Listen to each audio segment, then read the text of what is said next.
말씀 디모데전서 6장 10절부터서 16절까지 공독합니다. 돈을 사랑함이 일만하게 뿌리가 되나니 이것을 탐내는 자들은 미혹을 받아 믿음에서 떠나 많은 근심으로써 자기를 찔렀도다. 오직 너 하나님의 사람아 이것들을 피하고 의와 경건과 믿음과 사랑과 인내와 온유를 따르며 믿음의 선한 싸움을 싸우라. 영생을 취하라. 이를 위하여 내가 부르심을 받았고 많은 증인 앞에서 선한 증언을 하였도다. 만물을 살게 하신 하나님 앞과 본디오 빌라도를 향하여 선한 증언을 하신 그리스도 예수 앞에서 내가 너를 명하노니 우리 주 예수 그리스도께서 나타나실 때까지 흠도 없고 책망받을 것이 없이 이 명령을 지키라. 기약이 이르면 하나님이 그의 나타나심을 보이시리니 하나님은 복되시고 유일하신 주권자시며 만왕의 왕이시며 만주의 주시요 오직 그에게만 죽지 아니함이 있고 가까이 가지 못할 빛에 거하시고 어떤 사람도 보지 못하였고 또 볼 수 없는 이시니 그에게 정기와 영원한 권능을 돌릴지어다. 아멘. 선포합니다. 하나님은 살아계십니다. 하나님은 살아계십니다.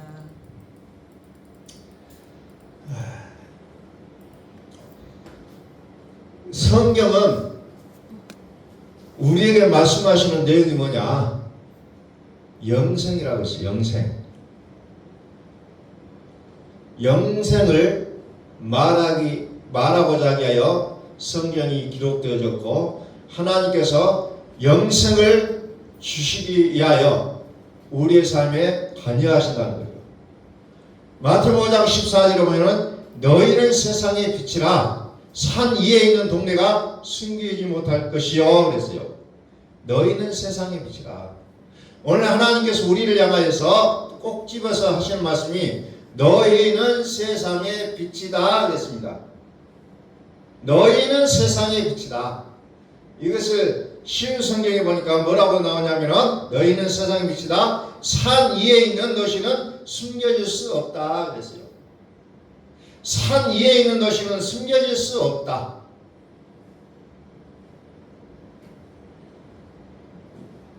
여러분들이 불이 반짝반짝 비치는 밤에 여러분들이 동네를 바라보면은 계속해서 빛이 반짝반짝 빛나고 숨겨지지가 않는다는 겁니다.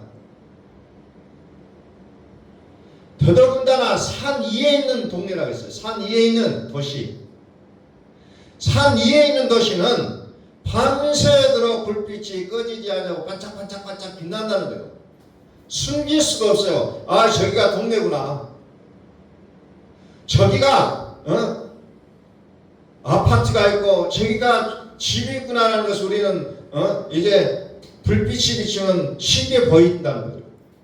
물론 낮에도 보여지지만은. 그러면서 우리에게 뭐라고 얘기하냐면 너희는 세상의 빛이다. 너희는 세상의 빛이다.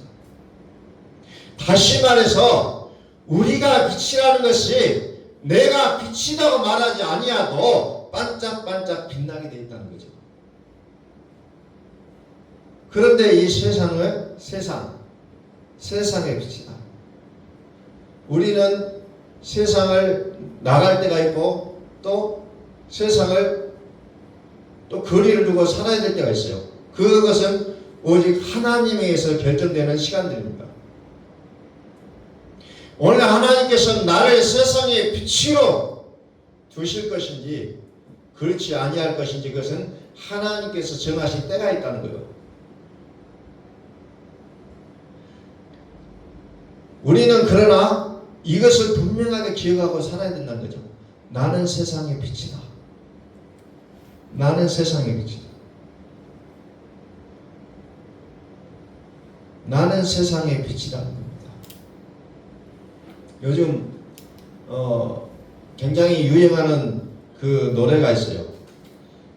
연세가 많으신 분들은 개똥벌레 노래를 잘하는데 요즘은 제목이 뭐예요?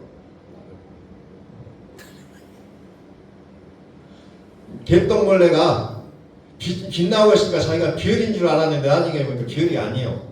그래도 괜찮다고 노래하잖아요. 그래도 괜찮아. 나는 빛나고 있으니까. 그러니까 그것을 청년들이 듣고 많이 위로를 받고 요즘 꿈이 없는 시대에 좀 위로를 삼는다는 그런 얘기를 많이 들어요. 나는 반딧불 그 노래예요. 희망을 많이 주고 있다는 거예요. 처음에는 자기가 몰라요. 자기는 개똥벌레라는 것을 모르고 나는 별이구나. 그래 나중에 알고 보니까 자기가 개똥벌레라는 거죠. 그래도 빛이 나기 때문에 괜찮다는 거예요. 오늘 저와 여러분들이 세상 가운데서 조금 상처가 나 있고 조금 무능력하고 그럴지라도 나는 하나님께서 세상에 빛이 나와 세워주셨음에 우리는 감사할 수 있기를 예수 그리스도 이름으로 선포합니다. 나는 세상의 빛이에요. 빛이 밝을 수도 있고 안 밝을 수도 있어요. 그러나 중요한 것은 나는 하나님과의 관계가 되어 있다는 거예요. 오늘날 여러분들은 내가 이렇게 살아가고 믿는 사람이 아닌지 하나님 볼 낯도 없고 뭐 그런 생각이 들 때도 있을 거예요. 그러나 나는 여전히 빛나고 있다는 거예요. 여전히 빛나고 있어요. 너희는 세상의 빛이라. 산 위에 있는 동네가 숨기우지 못할 것이요. 약한 빛이라도 우리를 통해서 비춰진다면 그것은 세상의 소망이 될 줄로 믿습니다.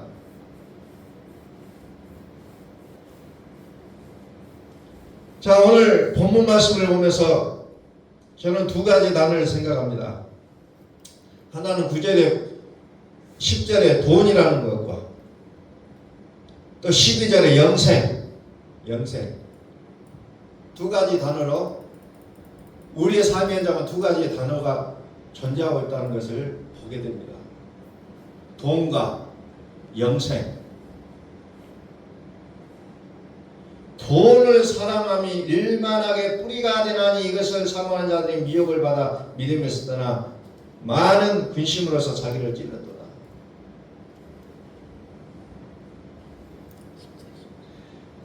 우리 이 세상은 돈 아니면 살기가 어렵다고 다들 얘기하고 돈에 생명을 걸고 돈에 눈을 부릅뜨고 살아가는 시대예요.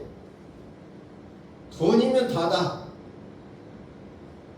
물질 만능주의 속에 살아가는데 왜 성경은 돈이 일만하게 뿌리라고 하고 있느냐 하는 거예요. 그러면 그리스도는 돈을 벌지 말라 그런 얘기냐 건가? 우리는 좀 깊이 있게 생각을 해야 돼요. 그냥 돈은 일만하게 뿌리라 하니까 돈을 싫어하고 저주하고 피해가는 사람들도 있더라고요. 세상을 살아보면.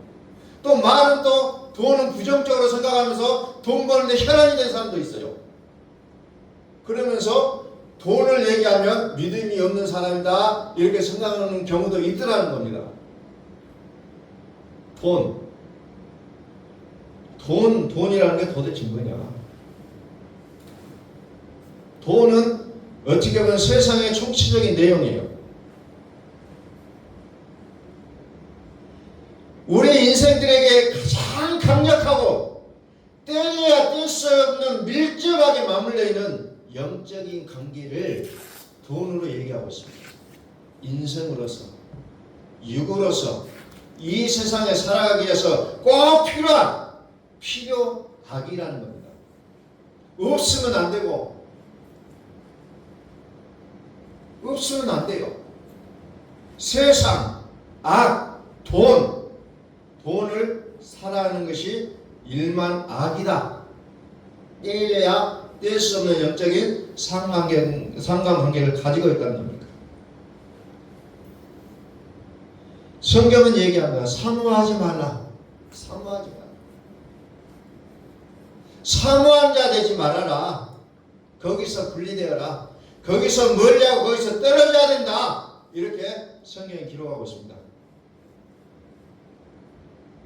왜 그러느냐? 미혹을 받게 돼 있다는 거죠. 돈으로. 오늘날에 돈으로 망하는 사람들이 너무 많잖아요. 돈 때문에 권력을 행하다가, 권력을 행사하다가 망하는 사람들, 돈의 욕심을 부르다가 부정에 걸려서 인생을 망가지게 하는 사람들, 어떻게 보면은 범죄하는 것 중심에 뭐가 있어요? 돈이 있다는 겁니다. 어떤 단체가 안에 돈이 중심에 있다는 거죠. 이것이 종교계건 정치계건 뭐 공무원이거든 또 일반 국민들 가운데 일어나는 일들 가운데 끼어있는 게 뭐예요? 돈이 가운데 있다는 겁니다. 돈 때문에 살인하고 돈 때문에 사고치고 뭐 이런 것들이 우리 뭐 끊임없이 들려오는 소식들이에요. 미혹을 받는다는 겁니다. 미혹을 받고 믿음에서 멀어진다는 거예요. 정신 사나워져요. 돈이 우리 삶의 목적이 되기 때문에 그렇다는 겁니다. 이것들은 우리의 생명과 평안을 잃어버리게 하고 조급해지게 하고 생각과 마음과 시야가 관점과 이런 것에서 계속해서 좁아진다는 겁니다. 점점점 그래서 믿음에서 떠나게 된다는 거죠. 그리고 나서 결국은 뭐요? 남을 해치는 것도 있지만 자기를 찔리게 됐다는 거예요. 자기를. 돈 때문에 자기가 망가진다는 겁니다. 자, 11절 봅니다.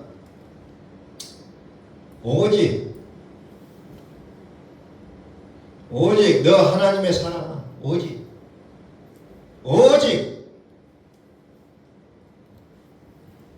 너 하나님의 사람아 이것들을 피하고 의와 평강과 믿음과 사랑과 인내와 온유를 따르며 그랬습니다. 자, 좀 우리 쉬운 성경을 오늘은 좀 제가 좀 많이 볼게요. 돈을 10절에 보면 돈을 사랑하는 것이 모든 악의 뿌리입니다. 돈을 더 많이 얻으려다가 진실한 믿음에서 떠나고 오히려 더 큰 근심과 고통만 당하게 됩니다. 그대는 하나님의 사람이니 이 모든 악을 멀리하십시오. 옳은 것에 서며 하나님을 섬기고 믿음과 사랑과 인내와 온유함을 가지십시오. 의와 경건과 믿음과 사랑과 인내와 온유.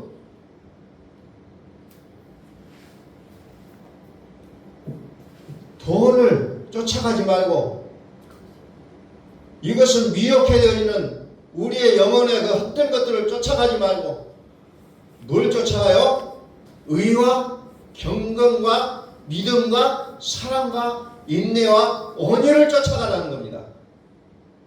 이건 뭐예요? 의와 경건과 믿음과 사랑과 인내와 온유는 한마디로 여러분 이런 뜻 잘 몰라도요. 뭘로 기억하시면 되냐? 하나님을 기억하면 돼요. 하나님을 따르라는 겁니다. 하나님. 오직 너 하나님의 사람아 하나님을 따르라. 이것을 요약하면 이렇게 해석하면 돼요. 도대체 이 말이 뭔가 뭐 궁금할 수도 있는데 이 말을 한마디로 얘기하면 하나님을 따르라. 그래서 우리가 마태복음 6장 31절에 먼저 그의 나라와 의를 구하라. 먼저 그의 나라와 의를 구하라. 그리하면 이 모든 것을 먹고 사는 거, 입고 사는 거, 또 우리의 몸을 쉬게 하는 집 문제 걱정하지 말고 뭐부터 해라? 너희는 먼저 그의 나라와 의를 구하라. 이 말과 오늘 여기서 돈을 따르는 것이 아니라 하나님을 따르라. 그 말과 이 말이 같은 말이에요.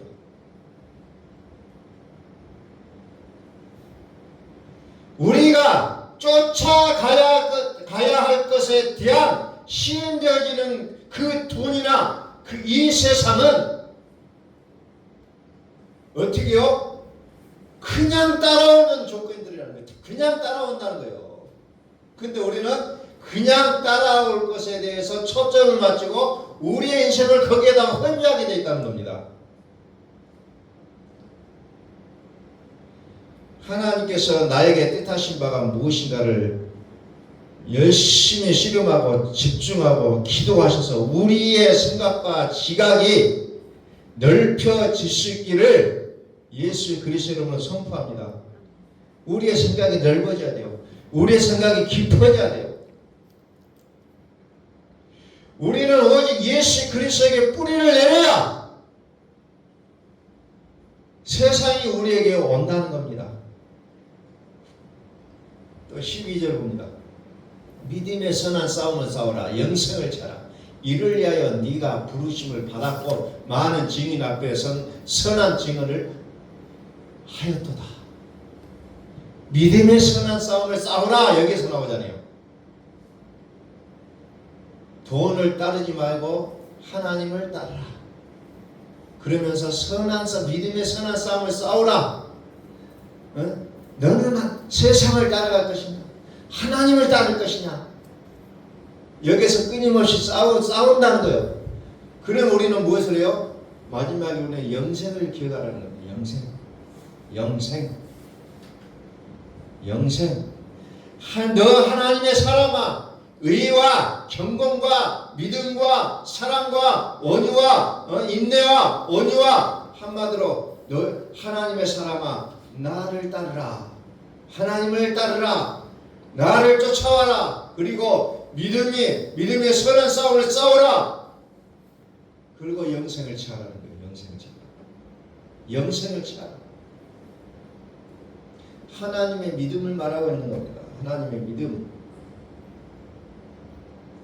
하나님을 따르게 되면 세상에서의 그 물질에서 모든 것에 자유할 수가 있다는 거예요. 이게 믿음의 근간이 되어야 된다는 겁니다. 그래서 우리가 힘들고 어려울수록 더욱 하나님을 의지할 수밖에 없는 거예요. 하나님을 붙잡고 의지하게 되면 세상의 부가 나에게로 오게 되어 있다는 것이 성경의 영적인 원리라는 겁니다. 성경의 원리예요.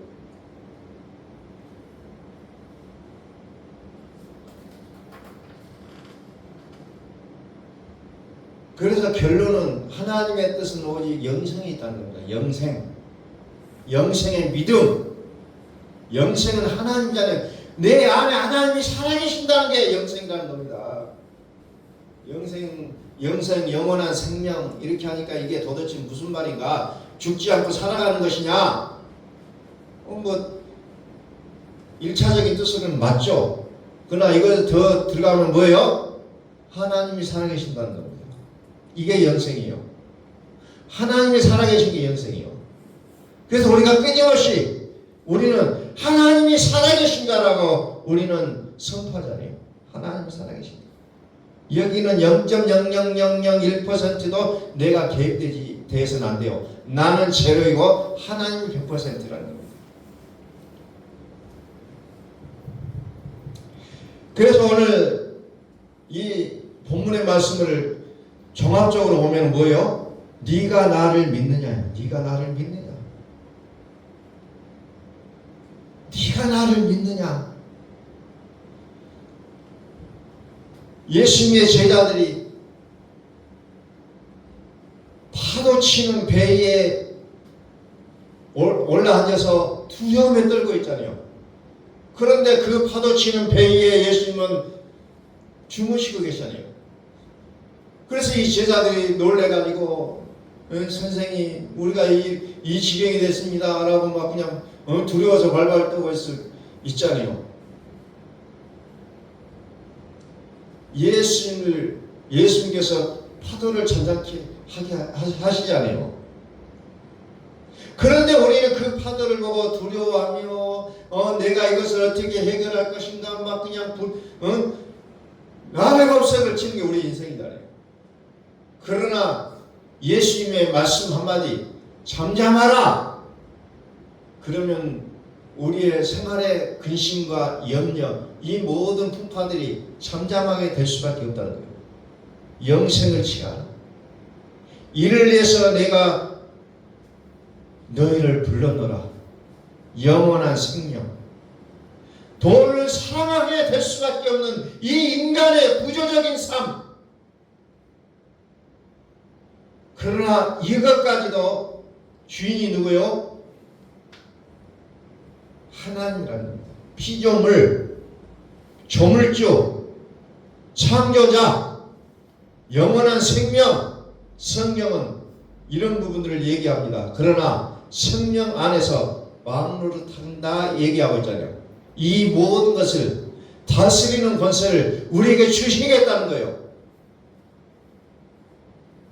그래서 우리는 하나님 이 권세를 우리에게 맡기시도록 우리의 믿음을 보이라는 겁니다. 생명 안에서 왕노릇한다 그랬어요. 그러니까 내 안에 생명을 채워가야 된다는 겁니다. 내 안에서. 하나님의 생명은 영원한 생명, 영생이에요. 모든 것의 주인이 되는, 모든 것을 다스리고 통치할 수 있는 왕노릇하게 되어지는 이 영권을 선포합니다. 이것이 영생이에요. 영생. 마시는 것, 입는 것, 돈, 재물, 물질 때문에 괴롭고 씨름하고 그걸 쫓아가는 것이 아니라 영생을 취하라. 그리하면 그것들을 다스리게 된다는 겁니다. 너희는 먼저 그의 나라와 그의 의를 구하라. 그리하면 이 모든 것을 너희에게 더하시리라. 아멘. 자, 13절. 만물을 살게 하신 하나님 앞과 본조 빌라도를 향하여 선한 증언을 하신 그리스도 예수 앞에서 내가 너에게 명하노니, 그리스도 예수 앞에서 내가 너희를 명하노니. 예수 그리스도가 아니에요. 영생을 얘기할 때에는 예수 그리스도가 아니라 그리스도 예수. 영생을 말할 때는 그리스도 예수. 그리스도 예수.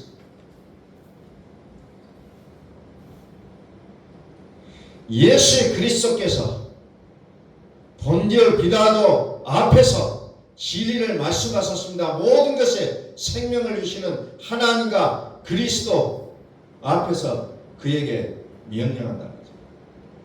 예수 그리스도께서 다시 오실 때까지, 예수 그리스도께서 다시 오실 때까지, 다시 오시는 그날까지 아무 흠과 잘못 없음이 이 명령을 잘 지켜 나가십시오. 하나님의 명령은 영생을 취하라. 여기에 강조점이 있는 거예요. 영생을 취하라. 모든 것이라고 되는 모든 것. 만물을 살게 하신 하나님 앞. 만물, 모든 것. 만물은 피조되어진 것들을 얘기하고 있잖아요. 그런데 그것을 창조하신 자, 창조주, 조물주, 그분은 누구예요? 하나님입니다. 하나님은 참 하나님, 곧 영생이라. 영생, 영원한 생명, 불멸의 영원한 생명. 그분은 오직 한 분, 하나님입니다. 모든 만물을, 모든 것들을 살게 하시도록 허락하신 하나님. 그럼 피조물은 뭐예요? 6장 10절에서 피조물은 만물이 돈이라는 겁니다. 돈. 그러니까 결국은 이것까지도 하나님이 다스리신다는 거예요. 돈과 씨름하는 것이 아니에요. 하나님과의 씨름이라는 겁니다. 돈과 씨름하는 게 아니에요. 우리 다 같이 선포합니다. 하나님은 살아계십니다.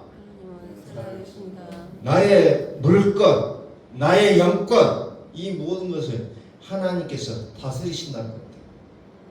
그러니 나의 관점과 나의 경험과 나의 의와 나의 지식과 나의 신학적인 토대, 이런 모든 것들을 할 수 있으면 다 내려놓고 하나님 앞에 아무것도 없이 하나님 앞에 나아가야 된다는 겁니다. 성경 것이 우리에게 끊임없이 말합니다. 끊임없이. 그래서 계시의 정신을 더해 주셔야 된다. 계시의 정신. 우리 주 예수 그리스도께서 나타나실 때까지 흠도 없고 점도 없고 책망할 것도 없고 이 명령을 그때까지 지키라는 겁니다. 그래서 그 기약이 이르면 15절에 기약이 이르면 하나님이 그의 나타나심 보이시니 때가 되면 보여준다는 거예요. 때가 되면. 성경에서는 이 때가 되면 이게 굉장히 중요해요. 때가 되면.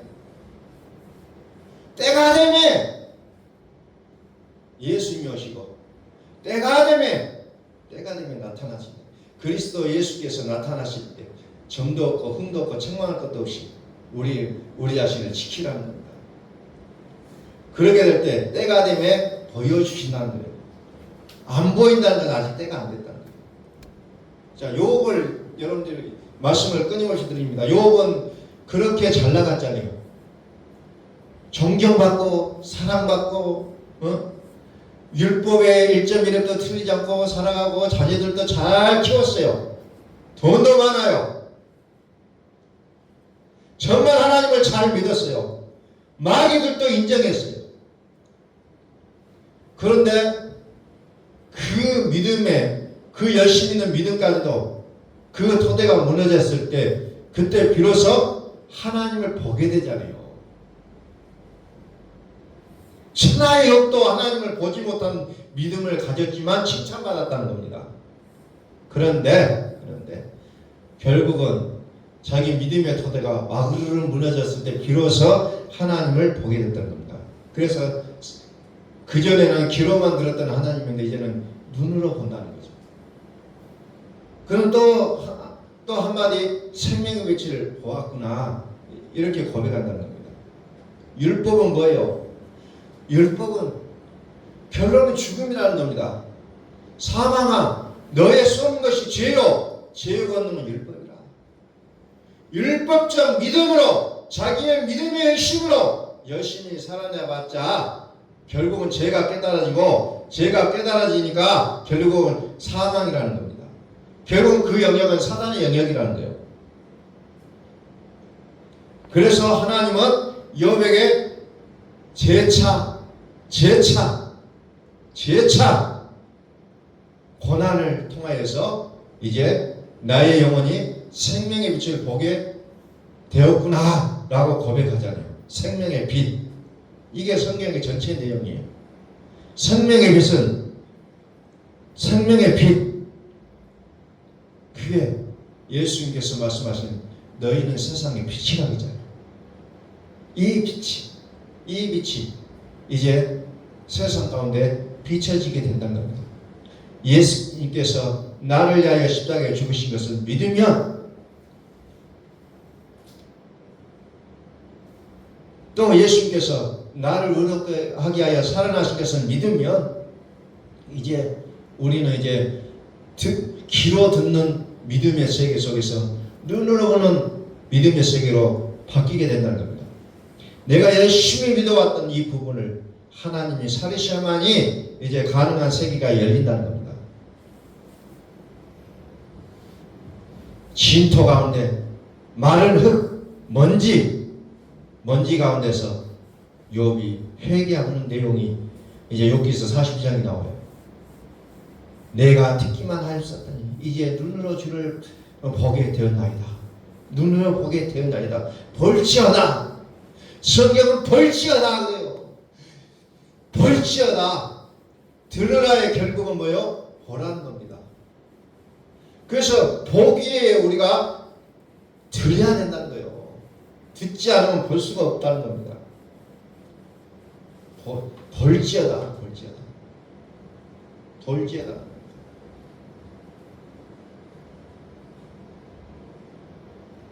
그래서 구약의 믿음의 그 선배들 보십시오.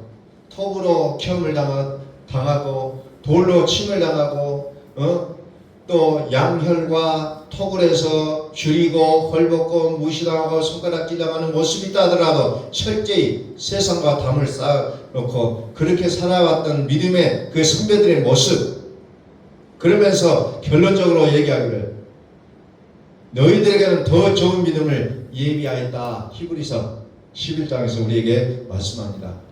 더 좋은 믿음을 예비했다. 저희들은 약속의 증거를 받았다.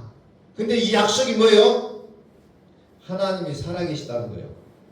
이게 신약 구약 성경 전체에 기록된 내용이라는 거죠. 그것을 우리는 한 단어로 영생 이렇게 얘기합니다. 한 단어로 영생. 그래서 영생을 취하라. 우리의 신앙의 목표는 그리스도 예수를 가지는 것인데 그리스도 예수를 가지면 뭐야? 영생을 갖는다는 겁니다. 영생. 하나님께서 명령하셨던 것처럼 이제 영생 일일이 하나님의 살아계심이 나타남이 계시가 어떤 것인지를 이제 보여주겠다. 이것이 오늘 디모데전서 6장의 말씀들의 내용이라는 겁니다. 영생. 자, 15절 한번 봅니다. 기약이 이르면 하나님이 그의 나타나심을 보이시리니 하나님은 복되시고 유일하신 주권자이시며 만왕의 왕이시며 만주의 주시오. 때가 되면 하나님께서 그리스도를 다시 보내실 것입니다. 하나님은 복의 근원이시며 우리를 다스리시는 분이십니다. 모든 왕의 왕이시며 모든 주의 주가 되십니다. 하나님은 영원히 살아계시고 빛 가운데 계셔서 가까이 갈 수도 볼 수도 없습니다. 영광과 능력이 하나님께 영원히 있습니다. 아멘. 선포합니다. 하나님은 살아계십니다. 영생은 하나님이 살아계시다는 거예요. 하나님께서 저와 여러분들을 그냥 묶어 놓으셨고 끝까지 같이 가기를 또 간절히 소원하고 계신다는 겁니다. 왜? 말씀으로 묶어가고 계신다는 거예요. 말씀.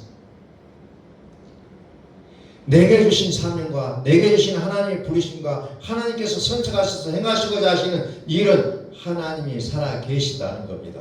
이 하나님의 살아계심을 통해서 우리가 이제 이런 관계를 갖고 살아가는 거예요. 하나님의 살아계심, 하나님이 계시기에 저와 여러분들이 만나는 거죠. 하나님이 계십니다. 하나님의 살아계시는 말씀이 있기에 우리가 만나면서 말씀을 듣고 나누는 그런 삶을 살아가고 있다는 거예요. 그래서 우리의 삶이 영원토록 이 하나님의 언약 가운데 우리가 충실할 수 있기를 간절히 소망합니다. 너희는 세상의 빛이라.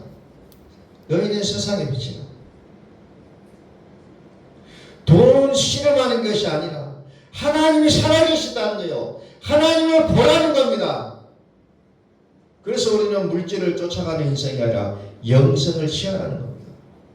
하나님을 보시라는 거예요. 그분은 하나님은 복되시고 홀로 한 분이신 능하신 자이시며 만왕의 왕이시며 만주의 주라고 소개하고 있습니다. 만물은 누구라고요? 만주, 만왕의 왕들. 이제 요한계시록 21장에 보면은 이 땅의 왕들이 영광을 가진 그들에게 어째요? 나아온다고 했어요. 그들이 오히려 무릎을 꿇는다는 겁니다. 이제 우리에게 펼쳐질 이 세계를 우리가 바라보면서 세상이 우리 앞에 굴러가는 그날을 우리가 기억하면서 우리는 오늘도 영생을 취하라는 겁니다. 하나님을 바라보시라는 거예요. 유일하신 참 하나님, 오직 그에게만 죽지 아니함이 있고 가까이 가지 못할 빛이라고 얘기하고 있잖아요. 그 빛, 아무 사람도 보지 못할 것, 또 볼 수도 없는 자나 우리는 그것을 보지 못하는 것을 소경이라고 얘기하고 있잖아요. 소경. 그럼 우리는 하나님을 어떻게 볼까요? 기약이를 해본다는 거예요. 때가 돼야 볼 수가 있다는 거예요. 때가 돼야. 6항아리의 물이 아구까지 차야 하는 그 때가 돼야 우리는 하나님을 보게 된다는 겁니다. 그때 그래서 요한에서 2장 8절에서도 내가 새 계명을 너에게 쓰노니 저에게와 너에게도 참된 것이라. 이제 어둠이 지나가고 참빛이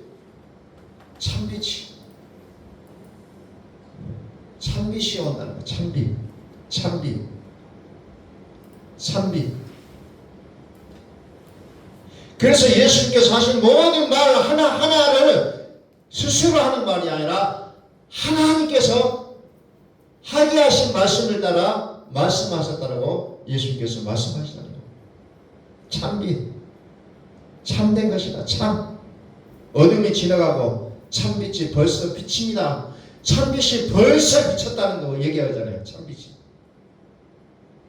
빛 가운데 있다 하며 그 현재를 미워하는 자는 지금까지 어둠 가운데 있는 자라. 그래서 빛 가운데 있는 자는 현재를 미워하지 않는다는 것을 성경은 얘기하고 있다는 겁니다. 빛이 아니면 가짜라는 겁니다. 미워하는 것까지도 이제 하나님을 싫어한다는 거예요. 싫어. 그래서 우리는 내 생각을 가지고 판단하고 정죄하고 이런 것들을 우리는 중단하고 오직 하나님의 말씀만으로 들어가셔야 된다는 거예요. 그의 형제를 미워한 자는 어둠 가운데 있고 또 어둠 가운데 행하며 갈 곳을 알지 못하니 이는 어둠이 그의 눈을 멀게 하였습니다. 미움, 사랑, 빛, 어둠, 그리스도의 마음, 하나님의 마음이 뭔지 모르고 은사받고 능력받고 하면은 어떻게 보면 가짜가 될 수밖에 없다는 거예요. 우리의 마음이 미혹되지 않도록 우리의 마음을 굳게 붙잡을 수 있기를 소망합니다. 우리의 마음을 굳게 붙잡아야 돼요. 우리 다시 한번 선포합니다. 하나님은 살아계십니다. 하나님은 살아계십니다. 하나님 살아계신다는 거. 이게 영생입니다. 우리 기도하겠습니다. 그러고